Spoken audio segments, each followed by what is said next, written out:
It's so far the largest single raid carried out by Nigeria's Economic and Financial Crimes Commission.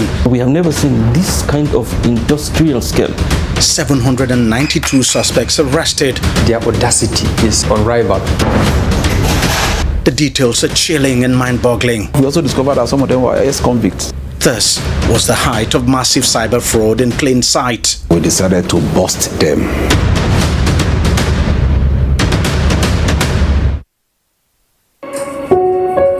Sometime in November 2024, Abba Sambo Usman, who has the advanced fee fraud section of the Lagos 2 Zonal Directorate of the EFCC, received crucial intelligence about a sophisticated cybercrime syndicate led by foreign nationals operating right in the heart of the Nigerian commercial capital, Lagos. So following that intelligence, I brought it to the attention of my then Zonal Director, Mr.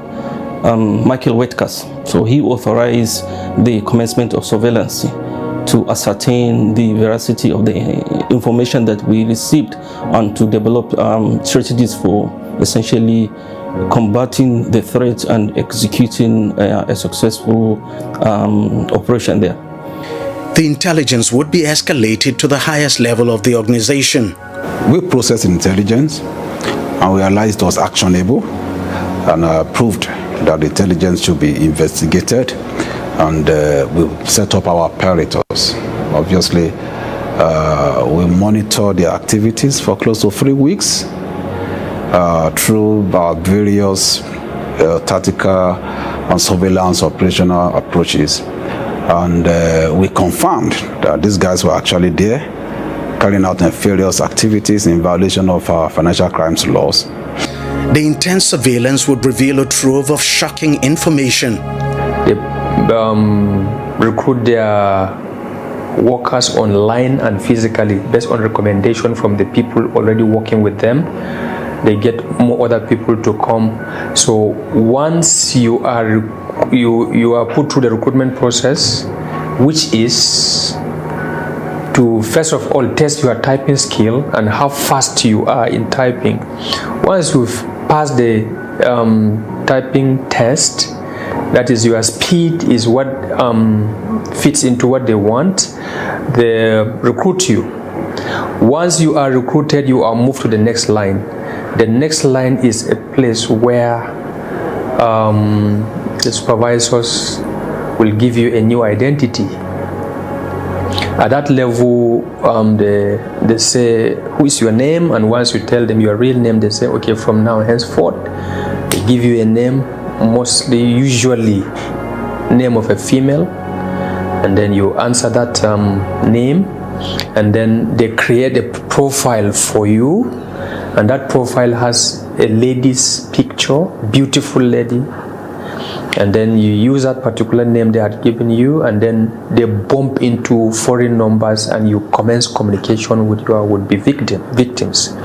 So it's people, when they employ you, all you have to do, the responsibility is to create fake profiles on dating sites. So they go to dating sites, get pictures of beautiful female or male, it doesn't matter, because the targets can either be male or female. The case. So one is, the responsibility is to open 10 to 15 fake profiles per day. So when they're able to create those fake profiles, then it moves to the next level. They call them the developers. They are the ones that initiate the communication. The communication commences like normal romance relationship. So once they're able to develop that relationship, communication, when there is consistent communication with the victim on the other side, then they begin to introduce like a business idea. They begin to pretend as if they are into a certain type of investment activity, that this is what I'm doing and I'm making profit from it. Thus trying to sell the idea that there is something profitable taking place, that the other party at the other end can partake and make profit too. That is essentially how it takes place. So once that communication has been established and is going on well, the Chinese or the foreign syndicates take over. So it is there, they have dedicated website where they send or direct the victim for the investment. So once the investment is made, they defraud the person, and then because they have taken over the communication, our Nigerian syndicate members don't have any idea of how much was defrauded or exactly where the money went to, essentially creating a kind of buffer. If they are arrested, then they don't have any information as to actually how the real fraud took place. In the evening of Tuesday, December 10th, 2024, just weeks after the reception of the intelligence, EFCC personnel in an operation codenamed Eagle Flush launched a surprise raid on the building where the syndicate had been operating from.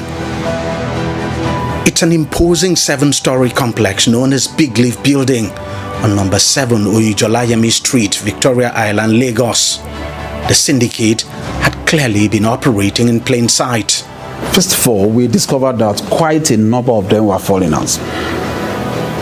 From Asia, from Eastern Europe, from Northern Africa, and their modus operandi is something that was a bit strange or different from the regular Yahoo, activities that we are used to, regular internet, fraudsters that we are used to. We discovered that these guys came in with a mind of using the identity of Nigerians to perpetrate their crime.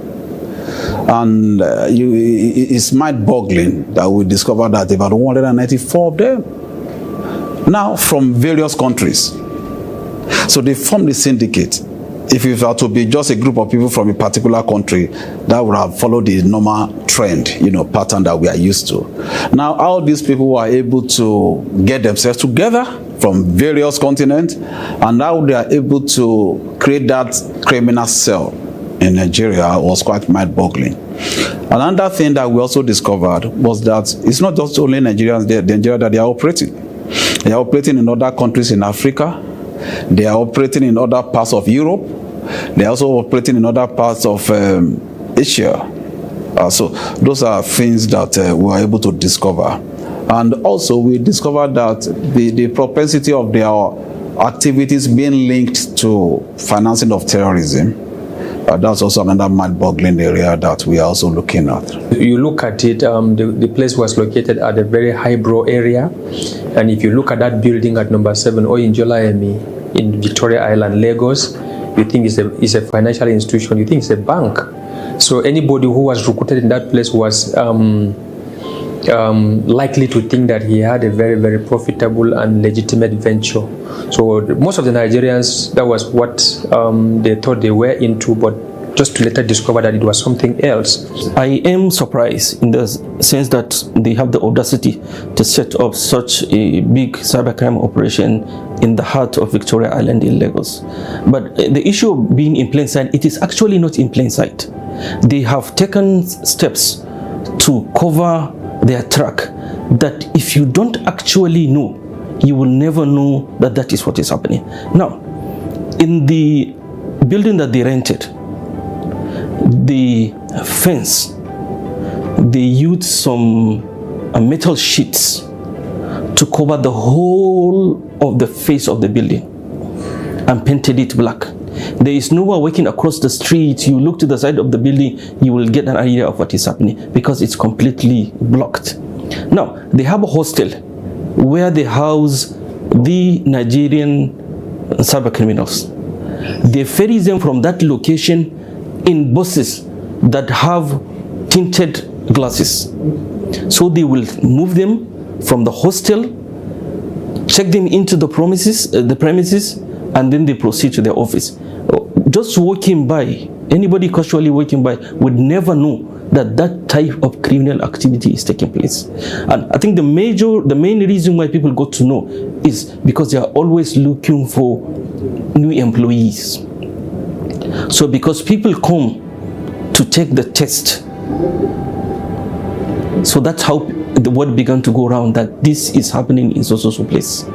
So it's actually in plain sight, but it's pretty much concealed that the ordinary person on the street will not actually know. In all, 792 suspects were arrested in Operation Eagle Flush. They include 148 Chinese, 40 Filipinos, 2 Kazakhstanis, 1 Pakistani and 1 Indonesian. The others are Nigerians. For us to discover that